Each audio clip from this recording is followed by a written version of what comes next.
Social media पर भी छिड़ी हुई है। ये सभी मेहमान आपको स्क्रीन पर दिखाई दे रहे हैं, हमारे साथ इस कार्यक्रम का हिस्सा बन गए हैं। कैप्टन साहब बहुत बहुत स्वागत है आपका।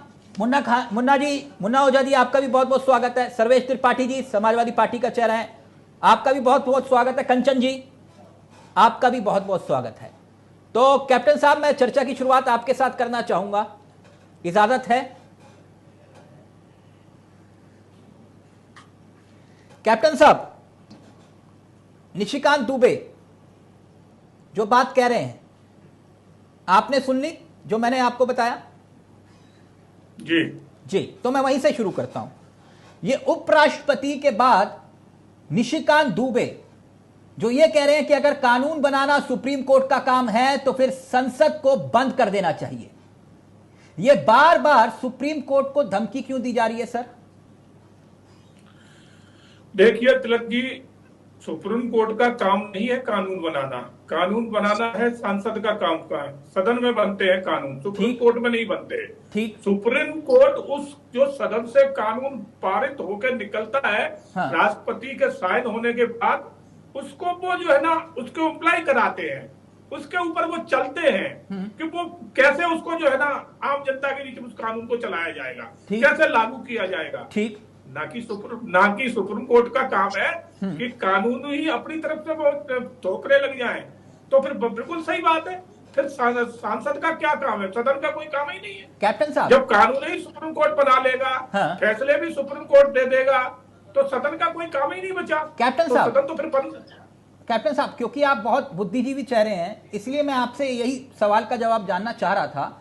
थोड़ा सा मार्गदर्शन करिए, क्योंकि देश के लिहाज से ये अपने आप में बहुत बड़ी खबर है और इसी से जुड़ा हुआ मेरा सवाल है। क्योंकि आपने कहा कि भाई संसद का काम जो है कानून बनाना है और उस पर इंप्लीमेंट करना सुप्रीम कोर्ट का काम है, लेकिन मेरा सवाल आपसे यह है कि बीजेपी के सांसद क्यों कह रहे हैं कि कानून कोर्ट बनाएगा, कानून जो है कोर्ट बनाएगा तो संसद भवन को बंद कर देना चाहिए। तो क्या अगर विपक्ष को, मैं उदाहरण के तौर पर, मुझे भी समझाइएगा और देश को भी समझाइएगा, कि अगर विपक्ष को यह लगे और लोगों को यह लगे कि भाई संसद ने मनमाने और बहुमत की ताकत पर कानून बना लिया, तो जनता को कहां पर जाना चाहिए और क्या करना चाहिए? कृपया उदाहरण देकर मुझे समझाइए। देखिए, निशिकांत जी ने जो कहा है, निशिकांत जी एक बहुत बुद्धिजीवी सांसद है। ये नहीं है कि वो कुछ भी कहते हैं तो जल्दबाजी में कह रहे हैं, ना सब्जी में कहते हैं, ऐसा वो कोई शब्द नहीं कहते। नहीं, उनके किस्से में पूरा झारखंड जानता है। मैं ये जानना चाह रहा हूं कि अगर विपक्ष को या जनता को ये लगे कि बहुमत के दम पर सरकार ने मनमानी की और कानून बना लिया, तो जनता को कहां जाना चाहिए? उदाहरण देकर समझाइए। कोर्ट नहीं जाए तो कहां जाए? हाँ, बहुत अच्छी बात कही आपने कि बहुमत के दम पर, बिल्कुल। हाँ। अगर जो कानून बनता है वो बहुमत के दम पे ही बनता है। वो जब वो दोनों सदनों से पास हो जाता है और राष्ट्रपति के साइन हो जाते हैं, फिर उसमें गलत और सही का कोई मतलब ही नहीं रहता, क्योंकि दोनों सदनों के भारी बहुमत से वो पास होता है। उसके बाद उस पर राष्ट्रपति अपने साइन करता है। भारी बहुमत कहां? जो राज्यसभा में जैसे आपको उम्मीद थी कि 75 से 70 सांसद जो हैं वो खिलाफ में वोट करेंगे, लेकिन मामला तो 95 तक पहुंच गया था, तो वो तो छोटा सा ही मार्जिन था। और मैं नहीं कह रहा हूं कि चलिए ठीक है, किसी एक व्यक्ति को भी उस कानून पर आपत्ति हो तो वो कहां जाए? अगर वो सुप्रीम कोर्ट ना जाए, ठीक है, आपत्ति जता सकते हैं, आपत्ति तो कहां जताएंगे सर? कहां जताएंगे आपत्ति? कहां जताएंगे? अगर आपत्ति ऐसे जताई जाती तो अभी तक ये वक्फ बोर्ड बना तब तो कौन सी आपत्ति हुई थी? वक्फ बोर्ड को इतनी सारी ताकतें दी तब कौन सी आपत्ति हुई थी? तब सुप्रीम कोर्ट कहां था? तब सुप्रीम कोर्ट ने क्यों नहीं कहा कि ये एक तरफा ताकतें क्यों दी जा रही हैं? हाँ। उस टाइम तो सुप्रीम कोर्ट नहीं आता। तो यानी सुप्रीम कोर्ट अगर सरकार के पक्ष में फैसले करे तो सुप्रीम कोर्ट अच्छा है? नहीं, सुप्रीम कोर्ट का अधिकार, तिलक जी, सुप्रीम कोर्ट का अधिकार ही नहीं बनता सरकार। तो उपराष्ट्रपति का यह अधिकार बनता है कि जो सुप्रीम कोर्ट को वो कह रहे हैं? बिल्कुल बनता है, बिल्कुल बनता है। उपराष्ट्रपति का अधिकार है, वो कह सकते हैं। सुप्रीम कोर्ट का अधिकार नहीं है। नहीं, क्योंकि मैंने ये सवाल मैंने ये सवाल पूरी जिम्मेदारी से पूछा। कैप्टन साहब, मैंने ये सवाल इसलिए पूछा। विधायिका न्यायपालिका दोनों अलग अलग हैं। विधायिका के अपने अधिकार हैं, न्यायपालिका के अपने अधिकार। बिल्कुल सही कहा आपने। ये वही देश के उपराष्ट्रपति हैं।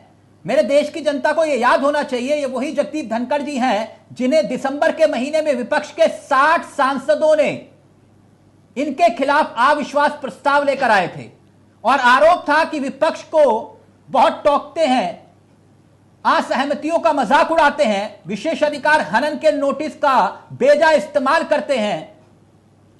अविश्वास प्रस्ताव खारिज हो गया। मुझे याद है यह अविश्वास प्रस्ताव खारिज हुआ था। उपराष्ट्रपति इस प्रस्ताव का जो मकसद था वो ये कह रहे थे, सर मुझे थोड़ा सा आपको ही वक्त दूंगा क्योंकि आपने जिक्र किया उपराष्ट्रपति का, तो उपराष्ट्रपति की मर्यादा को टारगेट करना इस प्रस्ताव का मकसद था। मेरे देश के उपराष्ट्रपति ने यह कहा था।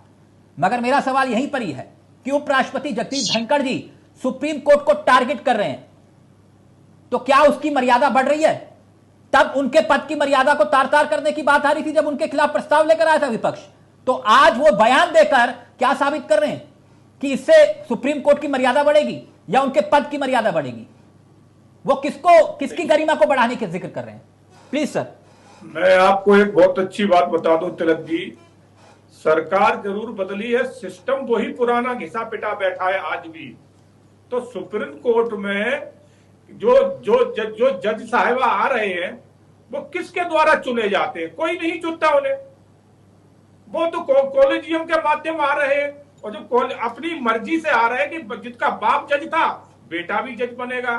फिर उनके घर में करोड़ों रुपए पकड़े जाएंगे, उनको जब पकड़े जाएंगे तो जला भी दिए जाएंगे, मगर उसके ऊपर कोई एफआईआर नहीं होगी। बिल्कुल सही कहा, बिल्कुल सही कहा आपने कैप्टन साहब, बिल्कुल सही कहा। एक देश के चीफ जस्टिस ऑफ इंडिया, पूर्व चीफ जस्टिस ऑफ इंडिया, बिल्कुल सही उदाहरण दिया आपने, जिनके ऊपर यौन शोषण के आरोप लगते हैं। एक महिला यौन शोषण का आरोप लगाती है, वो ठीक उसके बाद 4 से 5 केसेस बीजेपी के पक्ष में, सरकार के पक्ष में फैसले करते हैं और ठीक रिटायर होने के बाद वो राज्यसभा पहुंच जाते हैं। बिल्कुल सही उदाहरण दिया आपने। दूसरा उदाहरण जो आपने दिया कि एफआईआर दर्ज क्यों नहीं होती, सरकार आपकी सर और उपराष्ट्रपति चिंता जता रहे हैं, उनको कौन रोक रहा है एफआईआर दर्ज करवाने के लिए? जरा मार्गदर्शन करिए भदौरिया सर। बिल्कुल सही उदाहरण दिया आपने। शायद आप भूल गए होंगे कि इंदिरा गांधी ने एक ऐसे को हाई कोर्ट का जज बनाया था कि जो राज्यसभा सांसद थे। मुझे मालूम है, वो वापस फिर राज्यसभा से फिर जज बने थे, मुझे ये भी मालूम है। आप बोले कि आप इंदिरा गांधी को फॉलो करते हैं, आप बोलिए, मैं मान जाऊंगा। मैं इस चर्चा को यही खत्म कर दूंगा कि आप इस बात को बोल दीजिए कि आप इंदिरा गांधी को फॉलो कर रहे हैं। सुन तो ले, आप जो है ना पहले बात तो पूरी सुन ले। बोलिए सर। एक राज्यसभा सांसद को हाई कोर्ट का जज बनाया इंदिरा गांधी ने, तो उन्होंने जाते ही हाई कोर्ट में कौन से फैसले लिए थे? जो जगन्नाथ मिश्र के ऊपर जो भ्रष्टाचार के आरोप लगे थे उन्हें उससे मुक्त कर दिया। बिल्कुल सही। तो मुक्त करते ही वो जो है ना वापस फिर आ गए, सुप्रीम कोर्ट में आ गए जी, और सुप्रीम कोर्ट से भी कुछ दिन रहने के बाद इस्तीफा दिया।